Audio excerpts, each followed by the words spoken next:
last time when we were on the break, I don't think I clarified. I want to make sure everybody's on the same page because we talked about dealer cash and we talked about bonus cash and we talked about rebates. But what I didn't share with you is that you need to realize is the dealer cash is predicated on volume that's sold. So what happens is the more cars that are sold, the more dealer cash that's available. So in a weird way, the more cars the dealer can sell, the better deal he can give the consumer. It starts to almost like self-perpetuate a cycle as they merge, but they've got to hit the objective or the number to get that dealer cash. To start the ball rolling. That's exactly right. So in other words, they may say that, listen, if you sell 80 new cars this month, you may get $350 of dealer cash retro back to the first car. Well, that $25,000 coming back to the dealer is going to offset some of the aggressive deals that the dealer does. So if he's not in line or she's not in line of getting that bonus, that objective bonus, a dealer cash bonus, then that's money that's not on the table for consumers. So again, it's good for the consumer to ask, how's your month going? Where are you at as far as your objective is concerned? Are you going to hit your objective? Because I know you have dealer cash and special incentives. We like to be a part of that, and we like to make sure we participate in some of those savings. And again, when you start talking that way to the car dealers, to the salespeople, they relate to the managers, they know they've got somebody who's astute and really wants to buy a car. So very exciting things. Now, we talked about Black Friday. Now, there was an article posted, and I'm looking at it right here, if I can get my little computer to work here, on a blog through bankrate.com. Now, there was many of these, by the way, but the statistics came out, Chip, that car buying deals on Black Friday, 8.5% discount was the average discount. Wow. Now, I want to share something with you, just so everybody knows.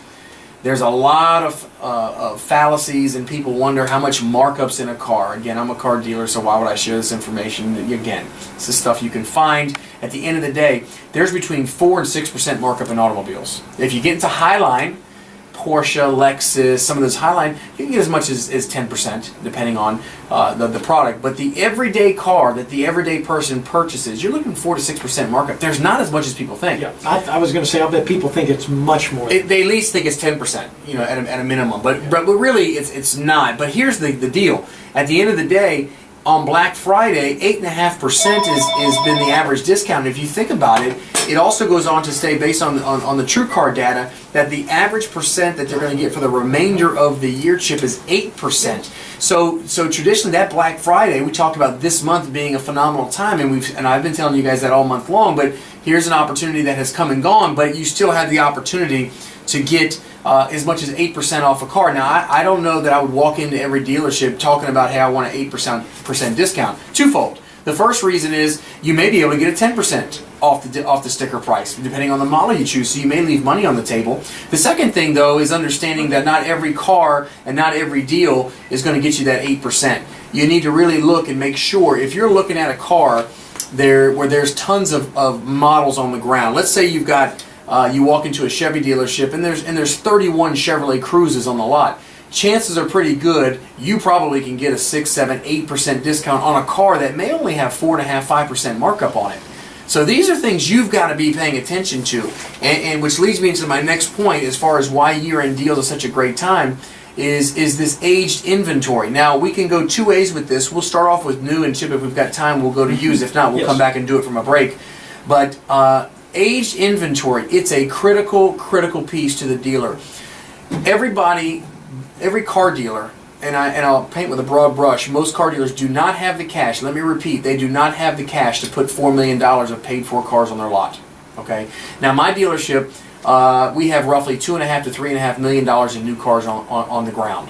I definitely do not have anywhere close to that cash to do it. So what do you have to do? You have to go borrow the money. You borrow the money and you pay a floor plan interest of charge that it could be either LIBOR plus 1.5 or 2, or it could be 5.5, 6%. Either way, you do the math. You're talking about a chunk of change. So every single month. So you look at the advertising expense, the commission expense. You look at the managerial expense. You look at the support people expense.